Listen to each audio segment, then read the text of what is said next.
Sushruta Sutrasthana chapter number 26 प्रनष्ट शल्य विज्ञानीय। मतलब जो शल्य शरीर में जाकर प्रनष्ट हो गया हो, मतलब वो नष्ट नहीं हुआ पर दिखाई भी नहीं दे रहा।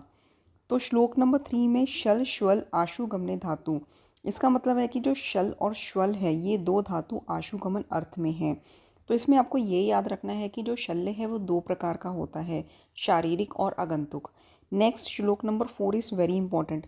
सर्व शरीर बाधाकरम शल्यम, इसका जो रेफरेंस है सुश्रुत सूत्र 26 में आपको मिलेगा। ठीक है, मतलब इस चैप्टर में सर्व शरीर बाधाकरम शल्यम तदिद उपदिश्यते इत्यते शल्य शास्त्रम। इसका मतलब है कि जो समस्त शरीर में बाधा या पीड़ा करता हो उसे शल्य कहते हैं।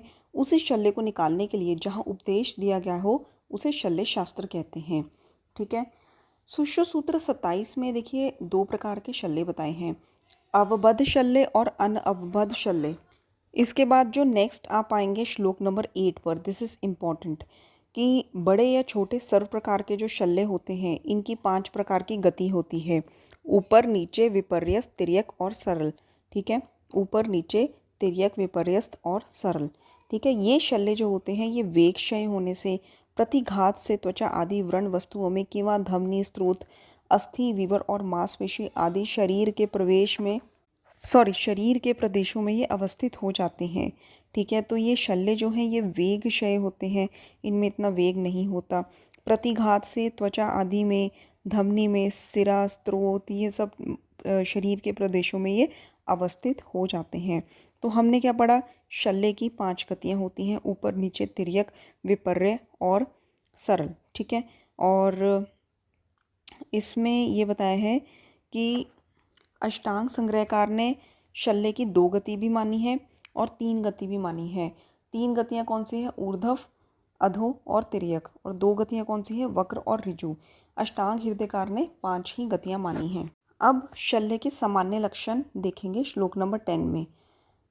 इसमें है कि यदि व्रण जो है श्याम वर्ण का हो, ठीक है, श्याम वर्ण का पीड़िकाओं से युक्त हो, शोफ और पीड़ा वाला हो, बार बार रक्तस्राव होता हो, बुलबुले उठते हों या मुलायम मांस हो, ऐसे व्रण को शल्ययुक्त समझना चाहिए कि उसमें पीड़ा हो और श्याम वर्ण की पीड़िकाएँ भी हों, शोफ हो, बुलबुले से उठते हों, डिस्चार्ज हो, मुलायम मांस हो, तो ऐसे में उसको शल्ययुक्त समझना चाहिए। यह सामान्य लक्षण कहा गया है। विशेष लक्षणों में क्या होता है, जैसे कि कोई त्वचागत शल्य है, उसमें त्वचा का रंग बदल जाता है तथा वहाँ विस्तृत और कठिन शोथ हो जाता है।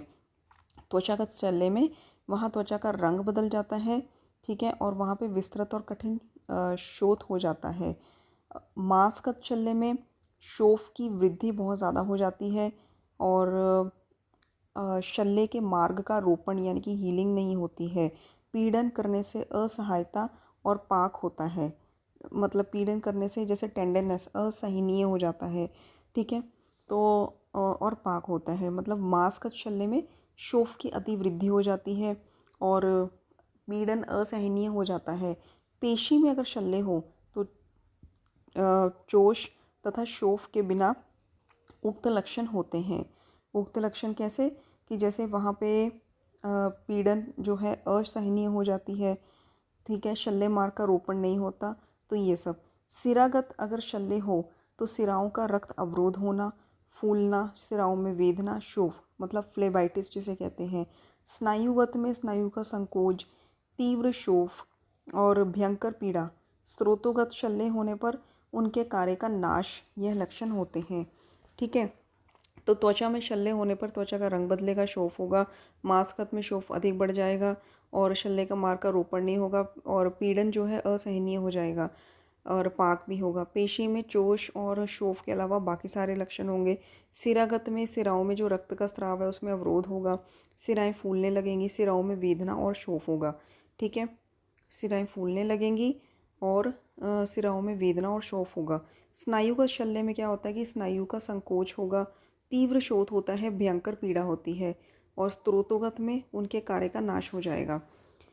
नेक्स्ट इसकी यदि शल्य जो है वो धमनीगत हो, ठीक है, तो फेन वाले रक्त को बाहर निकालता हुआ वायु शब्द करता है। धमनी में शल्य हो तो फेन युक्त झागदार रक्त निकलता है, शब्द करता है। और ठीक है, अंगमर्द पिपासा, जी मिचलाना, ये लक्षण भी होते हैं। अस्थिगत शल्य होने पर अनेक प्रकार की पीड़ाओं का होना, शोफ होना, ठीक है, अस्थि में अगर शल्य हो तो बहुत सारी पीड़ा होती है और शोफ होना, ये लक्षण होते हैं।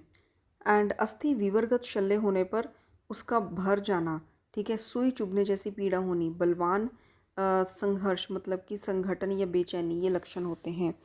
धमनीगत शल्य में अस्थिगत शल्य के समान ही लक्षण होते हैं। सॉरी, संधिगत शल्य में अस्थिगत शल्य समान ही लक्षण होते हैं और उनकी चेष्टाओं का नाश होना, ये सब चीज़ें हैं। ठीक है, जॉइंट में मूवमेंट वगैरह नहीं होनी।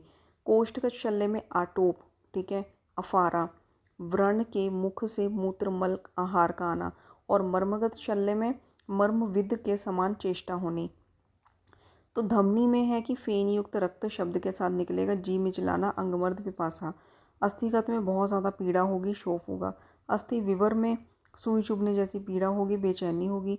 संधिगत में संधियों की मूवमेंट्स जो है रिस्ट्रिक्टेड हो जाएंगी, चेष्टाओं का नाश होना। बाकी अस्थिगत शल्य वाले लक्षण होते हैं। कोष्ठगत में मलमूत्र वगैरह बाहर निकलेंगे, आटोप होगा। मर्मगत में मर्मविद के समान लक्षण होते हैं। ठीक है, अब नेक्स्ट ये है कि शल्य का पता कैसे लगाएं। देखिए, जो त्वचागत शल्य होता है उसमें क्या करना है कि आपको अगर लगता है कि त्वचा के किसी पर्टिकुलर एरिया में स्किन पे शल्य है उसके अंदर, तो वहाँ पे आपने तेल से उस जगह को स्निग्ध कर देना है। फिर उसके बाद वहाँ का स्वेदन करना है। फिर वहाँ पे जौ, गेहूँ, गोबर, उड़द, मिट्टी, इनमें से किसी एक को लेकर उस स्थान पर रगड़ना है, घर्षण करना है। यदि वहाँ पर पीड़ा प्रतीत होती है, इसका मतलब वहाँ पे शल्य है। ठीक है, दूसरा तरीका ये है कि आप घी और चंदन, मिट्टी, ये सब मिक्स करके वहाँ पे लेप लगा दीजिए। अगर वहाँ पे शल्य होगा तो शल्य की ऊष्मा से, शल्य की गर्मी से वो घी पिघल कर फैल जाएगा और लेप सूख जाएगा। और इसी तरह से मांस में जो शल्य छिपा होता है वहाँ पे स्नेहन, स्वेदन आदि अविरुद्ध विशेष क्रियाओं द्वारा रोगी की चिकित्सा करनी चाहिए। दुबले पतले मनुष्य का ढीला और अपने स्थान से मुक्त और शुभित किया हुआ शल्य जो होता है, ठीक है, जहाँ पर भी लालिमा, शोथ और पीड़ा उत्पन्न हो वहीं उसे स्थित समझना चाहिए। तो मांस का भी त्वचा जैसे सेम बताया है। और दुबले पतले जो व्यक्ति है, ठीक है, जिसका मांस लटका हुआ है, ठीक है, अपने स्थान से वो शल्य मुक्त हो जाता है, ठीक है, वहाँ पर स्थित नहीं रहता क्योंकि स्किन बहुत लूज है उसकी। तो वहाँ पर शल्य जो होता है वहाँ से मुक्त होकर शोभित किया हुआ शल्य जहाँ भी जाएगा वहाँ पर लालिमा, पीड़ा और शोथ उत्पन्न करता है। ठीक है, और वहीं उसे स्थित समझना चाहिए। अब कोष्ठ में, अस्थि वीवर में, ठीक है, या फिर मतलब जहाँ संधि वीवर है, पेशी वीवर है, उसमें प्रनष्ट शल्य की भी इसी प्रकार परीक्षा करनी चाहिए। सिरा, धमनी है, स्रोत है और स्नायु है। इसमें शल्य गुप्त हो तो टूटे हुए पहिए की गाड़ी में रोगी को बिठाकर विषम मार्ग से चलाने से जहाँ पर उसको मार्ग में शोथ या वेदना प्रतीत होती है वहीं मतलब शरीर के किस प्रदेश में जहाँ पर भी उसको शोथ या वेदना प्रतीत होती है तो हमें समझना चाहिए कि वहीं पर शल्य है। ठीक है, तो विषम पहिए वाली गाड़ी में बिठाना है। सिरा, धमनी, स्रोत और स्नायु में अगर शल्य हो तो, ठीक है, तो टेढ़े मेढ़े मार्ग में जाने से शरीर के जिस प्रदेश में वेदना होती है वहीं पर शल्य स्थित है, ऐसा समझना चाहिए। अस्थि के अंदर शल्य के गुप्त होने पर स्नेहन, स्वेदन से युक्त संधियों का बंधन एवं पीड़न से अत्यंत उपचार करें। एंड ऐसा करने से जहाँ सारंभ और वेदना हो वहीं पर शल्य की स्थिति समझें। तो वही स्नेहन, स्वेदन, बंधन, पीड़न, ये सब करना है। संधि में भी शल्य अगर हो तो स्नेहन, स्वेदन करके फिर उसे मतलब प्रसारण, आकुंचन, बंधन, पीड़न, ये सब क्रियाएं करें। और जहाँ भी शल्य होगा वहाँ पर वेदना होगी। मर्म में अगर शल्य है, ठीक है, तो सिरा, मांस आदि स्थानों से अतिरिक्त मर्म ना होने के कारण उपर्युक्त सिरा, मांस आदि स्थान, कहने का मतलब कि जो उपर्युक्त मर्म, सिरा, स्नायु, धमनी, इन सब की जैसे परीक्षा की थी वैसे ही करनी चाहिए। मैं आपको फिर से बता देती हूँ, जैसे कि अगर त्वचा में शल्य स्थित है तो उसमें हमने स्नेहन, स्वेदन करके और उड़द, मिट्टी, इन सब से रगड़ना है। और वहाँ पे अगर शोथ हो और वेदना उत्पन्न हो तो वहीं शल्य समझना चाहिए। दूसरा है कि घी, मिट्टी और चंदन का लेप करना है। अगर उस स्थान पे शल्य होगा तो शल्य की ऊष्मा से घी फैल जाएगा और लेप सूख जाएगा। मांसगत शल्य में भी स्नेहन, स्वेदन करना है। और दुर्बल पतले मनुष्य का मांसगत शल्य जो है वो वहाँ से मुक्त हो जाता है, वहाँ से हिल जाता है। जहाँ पर भी वो ठहरता है वहाँ पर वेदना, शोथ, लालिमा ये सब चीज़ें होती हैं। कोष्ठ, अस्थि वीवर और संधि वीवर, पेशी वीवर में अगर शल्य हो तो उसमें क्या करना चाहिए कि इसी प्रकार से मतलब कि जो आपको बताया अभी तक वही परीक्षा करनी चाहिए।